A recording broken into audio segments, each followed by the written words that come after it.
Hello students. आज के इस वीडियो में हम बात करेंगे ऑस्किलेटर्स के बारे में। ऑस्किलेटर्स होते क्या हैं और किस तरह से इनकी वर्किंग होती है।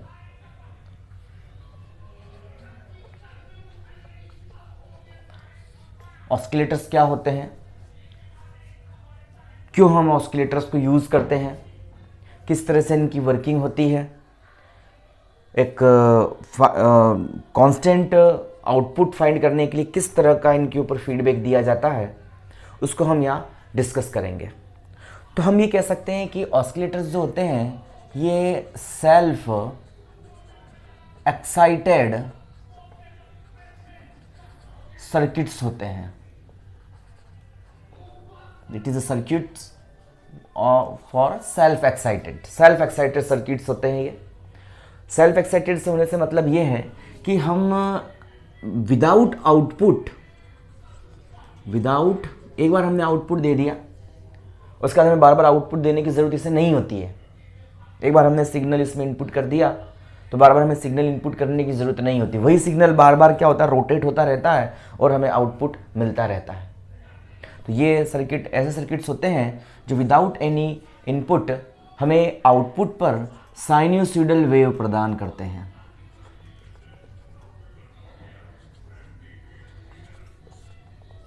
साइनोसॉइडल वेव का मतलब ही होता है, साइनोसॉइडल्स वेव मतलब उसमें इस तरह से आपके जो है ऑस्किलेशंस होते हैं ऐसे। In other words we can say oscillator वे सर्किट्स होते हैं जो डीसी करंट को क्या कर देते हैं, आपके एसी करंट में कन्वर्ट कर देते हैं। इस प्रकार के जो सर्किट्स होते हैं वो ऑस्किलेटर यहाँ पर कहलाते हैं। तो भाई विदाउट इनपुट हम आउटपुट ले रहे हैं, तो यहाँ पर तो आपका एनर्जी ऑफ कंजर्वेशन जो एनर्जी है उसको बिल्कुल ये फॉलो नहीं करता है, बट यहाँ पर ये फॉलो करेगा क्योंकि हम एक बार तो हमें सिग्नल तो दे दिया, हम उसी सिग्नल को बार बार क्या करते हैं, यहाँ से रोटेट करते हैं। रोटेट करने के लिए हमें एक एक्सटर्नल एनर्जी सोर्स की ज़रूरत होती है। तो यहाँ पर ऐसे सेल्फ एक्साइटेड सर्किट्स होते हैं जो डायरेक्ट करंट को एसी करंट में चेंज कर देते हैं या हमें साइनोसॉइडल वेव आउटपुट पर जनरेट करते हैं। इस प्रकार के जो सर्किट्स होते हैं उन सर्किट्स को अपन क्या बोलते हैं, ऑस्किलेटरी सर्किट्स कहते हैं। ठीक, यहाँ पर ऑस्किलेटरी सर्किट के लिए हम यूज करते हैं normally tank circuit. Tank circuit के थ्रू हम ऑस्किलेटरी सर्किट बना सकते हैं। तो ये टैंक सर्किट्स क्या होते हैं इनको हम डिस्कस कर लेते हैं। तो टैंक सर्किट को समझने के लिए हम एक नॉर्मल सर्किट को यहाँ मैं ड्रॉ कर रहा हूँ आपके पास में। ये एक सर्किट मैंने बनाया है। इस सर्किट में यहाँ पर आपका कैपेसिटर एक जोड़ रखा है मैंने, और इसके साथ में पैरेलल में एक इंडक्टर मैंने यहाँ जोड़ रखा है। इंडक्टर मतलब कॉइल आपके यहाँ जोड़ रखी है मैंने। तो एक इंडक्टर यहाँ पर मैंने कनेक्ट कर रखा है और इसको अपन किसी एक्सटर्नल सोर्स से, सपोज जैसे कि मैंने यहाँ पे इसके पैरेलल में एक बैटरी लगा दी है, और इस एक्सटर्नल सोर्स से हम क्या करते हैं, यहाँ से 2 की लगा दी मैंने। ये की आपकी K1 है एंड दिस बिकम्स टू की K2। ये सर्किट एक टैंक सर्किट कहलाता है और यही सर्किट हमें क्या करता है, साइनोसॉइडल वेव को जनरेट करता है। तो क्या होता है, सबसे पहले हम इसकी K1 को ऑन करते हैं। K1 को जैसे ही ऑन करते हैं तो यहाँ से आपका इस बैटरी के थ्रू ये कैपेसिटर क्या होता है, फुली वैल्यू तक क्या हो जाता है, ये चार्ज हो जाता है। फुली वैल्यू तक ये चार्ज हो जाता है और इस प्रकार से ये जो है चार्ज हो गया कैपेसिटर आपका। कैपेसिटेंस इसका C है और ये आपका इंडक्टर L है। कैपेसिटर C में जो एनर्जी स्टोर होती है हम जानते हैं वो एनर्जी होती है half CV²। Energy store in the capacitor half CV², या हम कह सकते हैं हाफ एप्सिलॉन 0 E²। ये भी हमने कहा है पहले लास्ट अपनी क्लासेस में। और जो एनर्जी इसका इंडक्टर में स्टोर होती है वो इन द फॉर्म ऑफ क्या होती है, हाफ LI²। ये एनर्जी इस इंडक्टर में स्टोर होती है आपकी। यहाँ पर जो एनर्जी स्टोर होती है वो इलेक्ट्रिक फील्ड की टर्म्स में, और ज़्यादा अपन कह सकते हैं तो यहाँ पर चार्ज के रूप में, इलेक्ट्रोस्टैटिक्स के रूप में होती है। बट यहाँ पर जो एनर्जी होती है वो मैग्नेटिक, यहाँ इलेक्ट्रिक फील्ड की टर्म्स में, और यहाँ पर जो एनर्जी होती है वो मैग्नेटिक फील्ड की टर्म्स में होती है। अब हम इस की को जो मैंने ऑन किया था मैं इसको ऑफ कर देता हूँ, और इसको मैं ऑफ करके अब मैं क्या करता हूँ, यहाँ से इस की को मैं ऑन कर देता हूँ। जैसे हम इस की को ऑन करते हैं तो इस की को ऑन करते ही यहाँ से ये चार्ज फ्लो होना चालू होता है। ये इलेक्ट्रॉन यहाँ से निकल निकल करके इस इंडक्टर से होता हुआ जो है आगे बढ़ता है, ठीक है। और कैपेसिटर क्या हो जाता है, धीरे धीरे डिस्चार्ज होने लगता है कैपेसिटर, और एक करंट यहां से फ्लो होना चालू हो जाता है जिसकी डायरेक्शन जो ऊपर वाली प्लेट, अपर प्लेट जो होती है, इसको प्लेट नाम दे दूं भले ही, plate A and this is plate B. तो प्लेट ए से प्लेट बी की ओर यहां से इस तरह से एक करंट जो है यहां जनरेट होने लगता है। प्लेट ए टू बी एक करंट यहां पर फ्लो होने लगता है। जैसे जैसे डिस्चार्ज होता जाता है वैसे वैसे इसकी सारी एनर्जी इसकी एनर्जी के रूप में स्टोर होती जाती है। ये करंट तो आपका फ्लो होना चालू हो गया, तो करंट तो आपका फ्लो होना चालू हो जाता है फ्रॉम ए टू बी, और इसकी सारी इलेक्ट्रिकल एनर्जी इसकी मैग्नेटिक एनर्जी के रूप में स्टोर होने लगती है। क्यों? क्योंकि अकॉर्डिंग टू लेंस लॉ ये क्या करता है, अकॉर्डिंग टू फेराडेज लॉ ये क्या करता है कि ये अपने अंदर से इस करंट के फ्लो होने को अपोज करता है, विरोध करता है इसका। But because of current flow हो रहा है तो इसकी सारी की सारी एनर्जी इसकी मैग्नेटिक फील्ड के रूप में स्टोर हो जाती है, in the terms of magnetic field store हो जाती है। और एक कंडीशन ऐसी आती है जब आपका ये कैपेसिटर जो होता है ना, मैं दोबारा से बना रहा हूँ इस कैपेसिटर को, तो कैपेसिटर फुली डिस्चार्ज हो जाता है और यहाँ पर इसकी सारी की सारी एनर्जी जो होती है इसकी मैग्नेटिक एनर्जी के रूप में क्या हो जाती है, स्टोर हो जाती है इस इंडक्टर की मैग्नेटिक एनर्जी के रूप में, और कैपेसिटर फुली डिस्चार्ज हो जाता है। अब यहाँ पर कैपेसिटर जब डिस्चार्ज होता है तो ये करंट के फ्लो को बंद करना चाहता है, ठीक है ना। बट ये इंडक्टर अपनी फिर से सेल्फ जो उसका स्व प्रेरण जो होता है, सेल्फ इंडक्शन जो होता है, उस सेल्फ इंडक्शन की प्रॉपर्टी के कारण से ये इंडक्टर चाहता है कि ये इसी दिशा में करंट फ्लो होता रहे। तो इसी दिशा में करंट फ्लो करने के लिए ये अपनी तरफ से एक इलेक्ट्रोमोटिव फोर्स जनरेट करता है, इंड्यूस्ड इलेक्ट्रोमोटिव फोर्स, जो इलेक्ट्रॉन को इसी डायरेक्शन में भेजते रहते हैं, जिससे क्या होता है, ऊपर वाली प्लेट नेगेटिवली चार्ज हो जाती है और नीचे कुछ पॉजिटिव चार्ज की लेकनेस हो जाती है, मतलब नेगेटिव चार्ज की लेकनेस होती है जो पॉजिटिव के रूप में जनरेट होती है। हम जानते हैं इस चीज़ को। भाई इसकी सारी की सारी इलेक्ट्रिकल एनर्जी इसकी मैग्नेटिक एनर्जी के रूप में स्टोर हो जाती है, और ये कैपेसिटर से आपका डिस्चार्ज हो जाता है और सारी की सारी एनर्जी इसकी मैग्नेटिक एनर्जी के रूप में स्टोर हो जाती है in the term of magnetic energy stored in inductor L. अब कैपेसिटर डिस्चार्ज हो जाता है तो कैपेसिटर डिस्चार्ज होकर के क्या करना चाहता है, इस करंट के फ्लो को बंद करना चाहता है। बट इंडक्टर अपनी सेल्फ इंडक्शन की प्रॉपर्टी के कारण से इसी डायरेक्शन में करंट के फ्लो को बनाए रखना चाहता है, और ये क्या करना चाहता है, अपनी सारी की सारी मैग्नेटिक एनर्जी को इसकी इलेक्ट्रिकल एनर्जी के रूप में स्टोर कर देता है और इसी डायरेक्शन में करंट को फ्लो करना चाहता है। तो यहाँ से इलेक्ट्रॉन अभी भी निकलते रहते हैं और यहाँ पहुँचते रहते हैं, जिससे ऊपर वाली प्लेट ए जो होती है वो अब नेगेटिवली चार्ज हो जाती है और नीचे वाली प्लेट जो होती है बी वो अब पॉजिटिवली चार्ज हो जाती है। तो यहाँ पर हम इसको कहें तो कैपेसिटर में ये हुआ था, ऐसे इस तरह से करंट बढ़ा और वापस से क्या हो गया, करंट अप डाउन हो जाता है। यहाँ पर मतलब पूरे साइकिल की बात कर दी मैंने, कब यहाँ से इसका डिस्चार्ज होना और वापस इसके द्वारा इसका चार्ज होना। तो वन साइकिल, हाफ साइकिल होता है, तो वन हाफ साइकिल में करंट धीरे धीरे इंक्रीज होता है और वापस से डाउन हो जाता है, और इसकी सारी की सारी मैग्नेटिक एनर्जी इसकी इलेक्ट्रिकल एनर्जी के रूप में स्टोर हो जाती है। अब वापस से एक कैपेसिटर डिस्चार्ज होना चालू होता है, और जब अब ये डिस्चार्ज होना चालू होता है तो अब क्या करता है, ये डिस्चार्ज होते समय करंट की डायरेक्शन को चेंज कर देता है, बिकॉज अब इलेक्ट्रॉन निकल के यहाँ से निकल के इस इंडक्टर में से होते हुए प्लेट बी तक जाते हैं, तो करंट आपका जो होता है अभी अपोजिट डायरेक्शन में करंट फ्लो होने लगता है, बी से ए की डायरेक्शन में करंट फ्लो होने लगता है। करंट की डायरेक्शन यहाँ पर चेंज हो जाती है और यहाँ पर ये करंट फिर से जीरो से बढ़ना चालू होता है, और जीरो से बढ़ करके ये अपनी वैल्यू आई तक क्या होता है, यहाँ पर ये पहुँच जाता है, ये अपोजिट डायरेक्शन में करंट फ्लो होने लग जाता है। और फिर से इसकी सारी की सारी इलेक्ट्रिकल एनर्जी जो होती है इसकी magnetic energy half L I के रूप में स्टोर हो जाती है। जब करंट यहाँ मैक्सिमम हो जाता है, अपनी maximum value peak value I0 तक पहुँच जाता है, तब तक इसकी सारी की सारी इलेक्ट्रिकल एनर्जी इसकी मैग्नेटिक एनर्जी के रूप में इस टर्म के रूप में क्या हो जाती है, स्टोर हो जाती है। और फिर से आपका कैपेसिटर डिस्चार्ज हो जाता है और फिर से ये इंडक्टर अपने सेल्फ इंडक्शन की प्रॉपर्टी कारण से इसी डायरेक्शन के में करंट को फ्लो करना चाहता है, तो इस कैपेसिटर की डिस्चार्ज हो गया, तो पूरी तरह से फिर डिस्चार्ज हो गया है। तो अब क्या होता है, इसी डायरेक्शन में करंट को फ्लो रखना चाहता है, तो इलेक्ट्रॉन अभी भी निकल के यहाँ से यहाँ तक आते रहते हैं, तो इसकी यहाँ पर क्या होता है, ये नेगेटिव चार्ज आती है ये प्लेट, और ये प्लेट पॉजिटिवली चार्ज हो जाती है, और फिर से यहाँ पर इसकी सारी की सारी एनर्जी इसकी इलेक्ट्रिकल एनर्जी के रूप में स्टोर हो जाती है, और इस तरह से करंट अपनी मैक्सिमम वैल्यू तक बढ़कर वापस से कहाँ पहुँच जाता है, 0 पर पहुँच जाता है, और फिर से आपका फर्स्ट वाला साइकिल यहाँ पर आ जाता है। तो इससे हम देख रहे हैं कि एक साइनोसॉइडल वेव को ये टैंक सर्किट क्या कर रहा है, यहाँ पर बना रहा है। तो इस तरह इस टैंक सर्किट को एज अ ऑस्किलेटर सर्किट हम यहाँ पर यूज कर सकते हैं।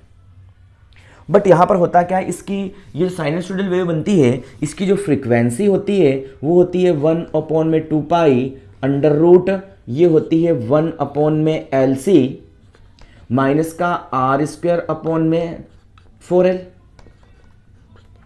ये इसकी वैल्यू होती है यहाँ पर।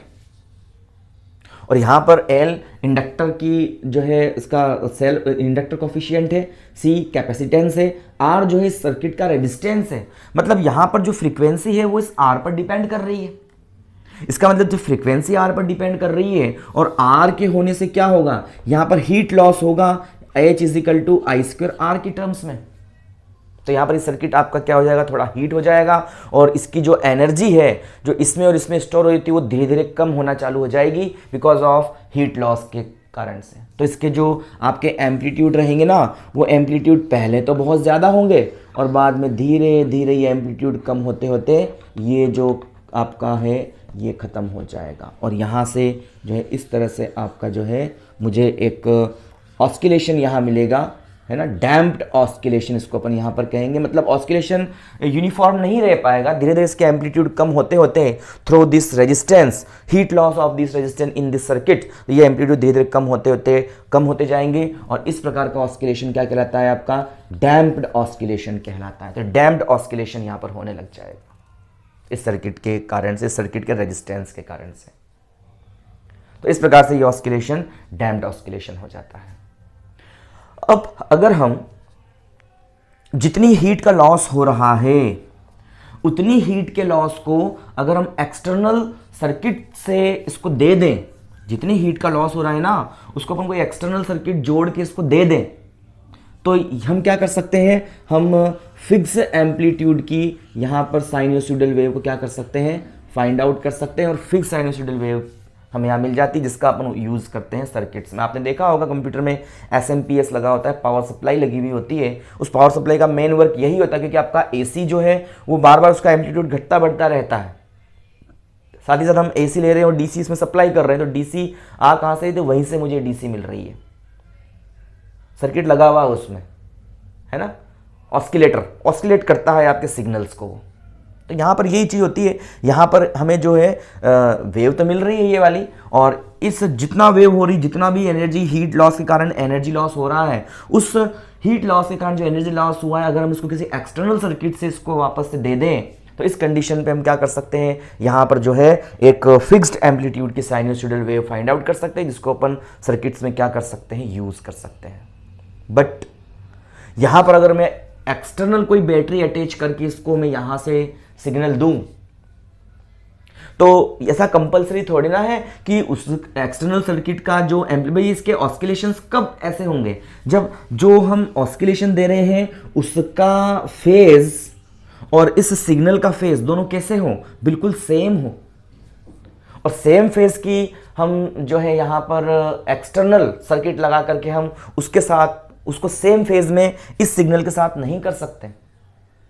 ऑब्वियसली दोनों का फेज अलग अलग होगा, कहीं पर तो ये सेम फेज में होंगे, तो कहीं पर अपोजिट फेज में होंगे, तो फिर से यही प्रॉब्लम होना चालू हो जाएगी, हमें फिक्स एम्पलीट्यूड का साइनोसॉइडल वेव नहीं मिलेगा, जिसकी फ्रीक्वेंसी इतनी होगी। तो हम यहाँ से क्या करते हैं, हम यहाँ पर एक टेक्निक का यूज करते हैं, और वो टेक्निक होती है हमारे पास फीडबैक टेक्निक। इस फीडबैक टेक्निक को हम यूज करते हैं, मतलब हम आउटपुट पर जो भी मिलता है उस आउटपुट के कुछ पोर्शन को वापस से हम क्या कर देते हैं, इनपुट पर दे देते हैं। और इनपुट पर दे देने से क्या होगा, ऑब्वियस बात, हमने फीडबैक पढ़ा है, और हम यहाँ पर पॉजिटिव फीडबैक यूज करते हैं। पॉजिटिव फीडबैक में क्या होता है, पॉजिटिव फीडबैक में हम ये कह सकते हैं कि आपने ये जो है इस तरह से सिग्नल दिया है, ये आपका कोई भी सर्किट है, इसमें टैंक सर्किट भी है, इसमें आपका एम्पलीफायर भी यहाँ पर जुड़ा हुआ, मतलब एज अ कह सकते हैं आप ट्रांजिस्टर वगैरह इसमें जुड़े हुए हैं। और यहाँ से आप क्या करते हैं, यहाँ से आउटपुट जो मिलता है, इस आउटपुट के कुछ पोर्शन को वापस से हम क्या कर देते हैं, फीडबैक कर देते हैं इस फीडबैक बीटा नेटवर्क की हेल्प से। इस एम्पलीफायर का गेन होता है, इसके कुछ पोर्शन को वापस से क्या कर देते हैं, यहाँ पर जो है इस तरह से इसको इनपुट दे देते हैं वापस से, और इस तरह से हम क्या कर देते हैं, यहाँ पर फीडबैक टेक्निक को यूज़ करते हैं। ये फीडबैक टेक्निक मैंने दे दी, ये शंट के रूप में दिया है, सॉरी सीरीज़ के रूप में दिया, शंट के रूप में ये पॉइंट ऊपर जाके जुड़ जाता है। तो यहाँ पर कैसे भी दें, कोई भी टेक्निक यूज़ करें, बट आउटपुट के पोर्शन को हम वापस से इधर लगा दें। और अगर आपका सिग्नल यहाँ से ऐसा आया था और यहाँ पर सिग्नल जो है आपका ऐसा ही है कॉमन बेस सर्किट के लिए, तो ऑब्वियस बात है बीटा नेटवर्क भी क्या करेगा, ऐसा ही सिग्नल यहाँ पर जनरेट अगर कर दे तो इनकी फेज और इसकी फेज सेम होगी। तो इस प्रकार से हमारे पास में यहाँ पर वोल्टेज का क्या हो जाएगा, गेन हो जाएगा। मतलब जितना भी एनर्जी हीट लॉस के रूप में हो रहा है, एनर्जी लॉस हो रहा है जितना भी हीट के रूप में, उसको हम वापस से क्या कर दें, फीडबैक लगा करके वापस से दे दें, तो हम फिक्स्ड एम्पलीट्यूड की साइनोसॉइडल वेव को फाइंड आउट कर सकते हैं। तो इस प्रकार से हम यहाँ पर पॉजिटिव फीडबैक यूज़ करते हैं, और पॉजिटिव फीडबैक को यूज़ करके हम जो है ऑस्किलेटर, यहाँ पर जितने भी एनर्जी लॉस हुआ है उसको अपन क्या कर सकते हैं, यहाँ पर एनर्जी लॉस की क्षतिपूर्ति यहाँ पर अपन कर सकते हैं। यहाँ पर हम नेगेटिव फीडबैक भी यूज़ कर सकते हैं। नेगेटिव फीडबैक क्या है, जो आपका पावर लॉस हो रहा है और रेजिस्टेंस को अपन यहाँ से, रेजिस्टेंस इफेक्टिव है, तो हमने देखा है लास्ट सेक्शंस में नेगेटिव फीडबैक के लिए कि नेगेटिव फीडबैक के कारण भले ही आपका गेन कम हो जाता है, बट यहाँ पर आपका काफ़ी सारे हमें एडवांटेजेस मिलते हैं यहाँ पर। तो उन एडवांटेजेस के कारण हम नेगेटिव फीडबैक को यूज़ करके भी हम जो है यहाँ पर ऑस्किलेटर्स को जनरेट कर सकते हैं, ऑस्किलेटर्स को क्रिएट कर सकते हैं, क्योंकि नेगेटिव फीडबैक आपका हाई इनपुट रेजिस्टेंस और लो आउटपुट रेजिस्टेंस कर देता है, रेजिस्टेंस को डिक्रीज कर देता है यहाँ पर, है ना। तो उसको डिक्रीज करने के लिए हम नेगेटिव फीडबैक यहाँ पर यूज़ कर सकते हैं, और नेगेटिव फीडबैक यूज़ करके भी हम यहाँ पर ऑस्किलेटर्स बना सकते हैं। तो इस प्रकार से ये हमारे पास ऑस्किलेटर्स मिल जाते हैं, ठीक है। और यहाँ से जो वेव्स मिलती है वो वेव साइनोसॉइडल होती है या नॉन साइनोसॉइडल भी हो सकती है, साइनोसॉइडल ऑस्किलेटरी या नॉन साइनोसॉइडल और रिलैक्स्ड ऑस्किलेटरी यहाँ पर ये हो सकती है। मतलब ऑस्किलेटरी नॉन ऑस्किलेटरी दोनों हो सकती है, बट हम ऑस्किलेटरी सर्किट को, ऑस्किलेटर की बात कर रहे हैं, तो हम आउटपुट कुछ ऐसा ही यहाँ पर फाइंड आउट करेंगे। अब यहाँ पर हमने फीडबैक दे दिया, टैंक सर्किट से हमने यूज़ भी कर लिया है इसको, और हमने फीडबैक भी दे दिया है। तो फीडबैक टेक्निक के लिए हम कौन सा फीडबैक यूज़ करते हैं, we used the positive feedback for it.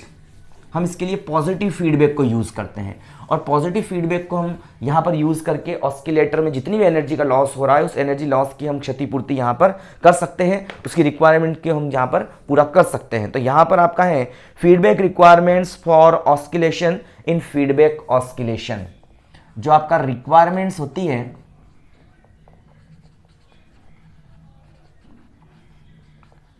किसकी रिक्वायरमेंट्स, ये आपका है फीडबैक रिक्वायरमेंट्स है, किसके लिए, for oscillation in feedback oscillator. Requirements for oscillation,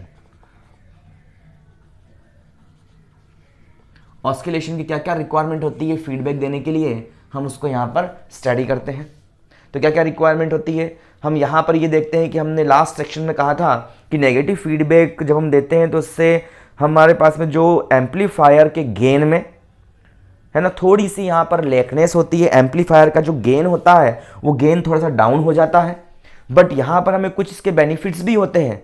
जैसे हम यहाँ पर ये कह सकते हैं कि भाई आपका जो है डिस्टोरेशन यहाँ पर डाउन हो जाता है ना। और यहाँ पर हम कह सकते हैं कि इनपुट रेजिस्टेंस इंक्रीज होता है, आउटपुट रेजिस्टेंस डिक्रीज हो जाता है, नॉइज़ यहाँ पर कम हो जाता है। तो हम ऐसा भी यहाँ पर कर सकते हैं। तो यहाँ पर फिलहाल मैं पॉजिटिव फीडबैक की बात करूँगा, और पॉजिटिव फीडबैक ही यहाँ पर मैं इसको दूंगा। तो पॉजिटिव फीडबैक जब हम देते हैं तो पॉजिटिव फीडबैक देने से क्या होता है, पॉजिटिव फीडबैक देने से यहाँ पर जो आपके वोल्टेज गेन है वो वोल्टेज गेन तो इंक्रीज होता है, बट यहाँ पर थोड़ा सा क्या होता है कि आपका जो है एम्पलीफायर के रूप में ये कैसा होता है, नॉन स्टेबल हो जाता है, ठीक है ना। तो इस प्रकार से हम पॉजिटिव फीडबैक दे करके हम क्या कर सकते हैं, यहाँ पर पॉजिटिव फीडबैक दे करके हम जो गेन है इस गेन की वैल्यू को इन्फिनिटिव कर सकते हैं। इन्फिनिटिव गेन हम यहाँ पर फाइंड आउट कर सकते हैं। जैसे यहाँ बीटा नेटवर्क में बना रहा हूँ और बीटा नेटवर्क के लिए मैंने ये कहा है कि भाई आपका यहाँ पर ये एक नेटवर्क है और ये आपका एम्पलीफायर नेटवर्क है, ये आपका एम्पलीफायर गेन है। यहाँ से मैं जो है इसको इनपुट दूंगा और इनपुट से मुझे यहाँ पर मिलेगा आउटपुट मिलेगा, मिल रहा है बिल्कुल वी आउटपुट, है ना। मैंने इनपुट सिग्नल दिया है वी की टर्म्स में, तो वी की टर्म्स में मैंने इसको इनपुट सिग्नल दिया है और आउटपुट मुझे यहाँ पर कुछ मिला है, तो आउटपुट कितना मिलेगा, ए बी आउटपुट हो जाएगा, गेन हो जाएगा इसमें, है ना। और यहाँ से क्या करेंगे, फिलहाल हम यहाँ पर इसको भी आउटपुट ही ले लेता हूँ मैं, और यहाँ से मैं इसको क्या करता हूँ, वापस से इसका कुछ पोर्शन मैं फीडबैक कर देता हूँ। और फीडबैक कौन सा दे रहा हूँ मैं, पॉजिटिव। पॉजिटिव फीडबैक का मतलब क्या है कि यहाँ से आने वाली वेव और इस वेव में 0 डिग्री का फेज डिफरेंस हो, या यहाँ से और यहाँ पर पहुँचने वेव में 360 डिग्री का फेज डिफरेंस हो। तो उससे क्या हो जाएगा कि जो आपकी दोनों वेव्स मिल रही है ना, इन दोनों वेव्स का क्या हो जाएगा, यहाँ पर फेज सेम होगा, और फेज के सेम होने से क्या होगा, बिल्कुल हम यहाँ पर फीडबैक फाइंड आउट कर पाएंगे। यहाँ से मैं एक सिग्नल दे रहा हूँ और ये सिग्नल अपने पास में कौन सा हो जाएगा, फीडबैक सिग्नल मिल जाएगा इस बीटा नेटवर्क के थ्रू। और यहाँ पर जो मैं सिग्नल इनपुट करूँगा वो कौन सा होगा, वो आपका VIF सिग्नल होगा। अब फीडबैक सिग्नल वापस से इसमें जाएगा, तो मैं बिल्कुल लिख सकता हूँ यहाँ से VIF, क्योंकि पॉजिटिव फीडबैक मैंने दिया है तो VIF मिक्सिंग सर्किट लगा रखा है, तो मिक्सिंग सर्किट में VIF बराबर कितना बनेगा आपका, VI प्लस VF बनेगा, क्योंकि पॉजिटिव फीडबैक है। यहाँ पर हम इस पॉजिटिव फीडबैक को दे रहे तो VI प्लस VF मैं यहाँ पर लिख सकता हूँ। और यहाँ से लिख सकता हूँ कि जो V आउटपुट है, ये V आउटपुट अब क्या बनेगा, फीडबैक देने के बाद, फीडबैक देने के बाद V आउटपुट जो बनेगा ये बन जाएगा आपका A इंटू VIF। इस VIF को भी क्या कर देगा, ये A फैक्टर से क्या कर देगा, इसको गेन कर देगा इसमें, तो यहाँ से VIF की वैल्यू मिल जाएगी मुझे। तो VIF कितना मिल जाएगा, V आउटपुट डिनोमिनेटर में A, तो इसको इक्वेशन फर्स्ट में रख दूँ, तो from equation number first we get V output denominator में A that's is equal to VI plus VF। और इस VF की जगह मैं सकता हूँ VF बराबर क्या रहेगा, तो VF बराबर होगा बीटा V आउटपुट, जानते हैं हम इस चीज को, तो VF बराबर रहेगा आपका बीटा V आउटपुट। तो इस VF की जगह रख दूं मैं सीधा ही बीटा V आउटपुट, इसको मैं उठा के इधर ले गया, तो V आउटपुट डिनोमिनेटर में A माइनस का B beta V output is equal to VI, और यहाँ से V आउटपुट कॉमन निकाल लेंगे। तो जब V आउटपुट में कॉमन निकाल लूंगा इसमें से, तो V आउटपुट कॉमन निकालने पर क्या होगा, ये बन जाएगा 1 अपॉन में A minus beta that's is equal to कितना हो जाएगा, ये VI हो जाएगा। यहाँ से इसको सॉल्व कर लेता हूँ, तो V आउटपुट बन जाएगा 1 माइनस A बीटा डिनोमिनेटर में A that's is equal to VI रहेगा, और VI इज इक्वल टू कितना बन जाएगा, तो VI that's is equal to, sorry यहाँ से V आउटपुट निकाल लूँ, तो V आउटपुट डिनोमिनेटर में VI को ले आऊँ मैं, इसको इधर ले आऊँ और इसका क्रॉस मल्टीप्लाई उधर कर दूँ, तो A बटे में कितना बन जाएगा, 1 माइनस A बीटा होगा, यही है ना। और इस प्रकार से यहाँ पर फीडबैक जो AF है, जब हमने फीडबैक दिया है तो इसके जो, इसको अपन बोलते हैं रिजल्टेंट वोल्टेज गेन, ये वाली वैल्यू इसको बोलता हूँ resultant voltage gain AF that's is equal to A upon में 1 माइनस A बीटा, इसी को तो कहा था हमने पहले भी। तो इक्वेशन नंबर सेकंड, इस क्वांटिटी को बोलते हैं अपन resultant voltage gain after feedback. Feedback के बाद जो इसका गेन हुआ है उसको हम यहाँ पर कह सकते हैं। अब इसमें कुछ कंडीशंस हैं कि यहाँ पर हम यहाँ पर बार्कहाउज़न जो क्राइटेरियन को यूज करते हैं, बार्कहाउज़न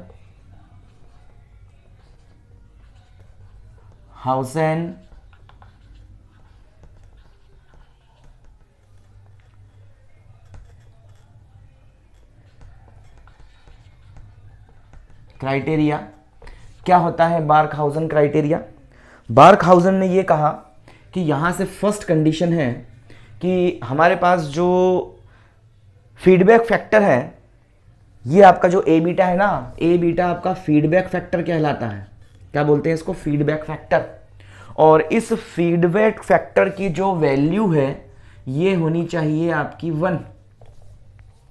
जब फीडबैक फैक्टर की वैल्यू 1 हो जाती है तो इस कंडीशन में क्या हो जाता है, AF that's is equal to A upon में 1 माइनस 1 तो AF इज इक्वल टू 1 से 1 कट के 0, तो ये इन्फिनिटी हो जाता है। मतलब पहला बारखाउज़न क्राइटेरिया है वो ये कहता है कि यहाँ पर जो इस आपका फीडबैक जो गेन आ रहा है, आपका टोटल गेन विद फीडबैक, इस टोटल गेन विद फीडबैक में इस ए बीटा की वैल्यू अप्रोक्सीमेट 1 के इक्वल होनी चाहिए। ऐसा होने से हमारे पास गेन क्या हो जाता है, इन्फिनिटी हो जाता है, और इन्फिनिटी गेन मुझे यहाँ पर मिल जाता है। ठीक है, इस प्रकार से फीडबैक एम्पलीफायर में, इस कंडीशन में जो आपका फीडबैक एम्पलीफायर होता है वो एज ए ऑस्किलेटर वर्क करता है। तो उसको ऑस्किलेटर के रूप में कब वर्क करेगा, तो ऑस्किलेटर के रूप में ये तब वर्क करेगा जब आपका जो है ए बीटा की वैल्यू 1 के इक्वल हो जाए। मतलब ए बीटा को ऐसे एडजस्ट करें कि ये 1 के इक्वल हो जाए, तो इस कंडीशन में आपकी गेन क्या हो जाएगी, इन्फिनिटी हो जाएगी। पहली चीज तो ये। और दूसरा है कि जो आपका फीडबैक जो दिया है हमने एम्पलीफायर फीडबैक सर्किट, है ना, दूसरा रिक्वायरमेंट है कि आपका एम्पलीफायर जो फीडबैक सर्किट है, इस एम्पलीफायर फीडबैक सर्किट में जो हमारे सिग्नल्स है ना, इन सिग्नल्स का जो फेज शिफ्ट होना चाहिए, सिग्नल का जो फेज शिफ्ट होना चाहिए वो या तो होना चाहिए 0 या होना चाहिए 360 अर्थात 2 पाई। यदि ऐसा है तो हमारे पास में ये कह सकते हैं, in other words we can say कि आपका जो फीडबैक है ना, ये फीडबैक कैसा होना चाहिए, पॉजिटिव होना चाहिए। ये दोनों क्राइटेरिया क्या कहलाते हैं, आपके बारखाउज़न क्राइटेरिया कहलाते हैं। कि अगर हम यहाँ से इस एम्पलीफायर का, फीडबैक एम्पलीफायर का एज ए यूज़ करना चाहते हैं ऑस्किलेटर, तो उस कंडीशन में जो आपका फीडबैक फैक्टर है ए बीटा, इसकी वैल्यू 1 होनी चाहिए। इसकी वैल्यू 1 होते ही आपका गेन इन्फिनिटी हो जाएगा विद फीडबैक। और इस कंडीशन में हम जो है इस एम्पलीफायर सर्किट जो है, इस फीडबैक एम्पलीफायर सर्किट का एज ए ऑस्किलेटर यूज़ कर पाएंगे।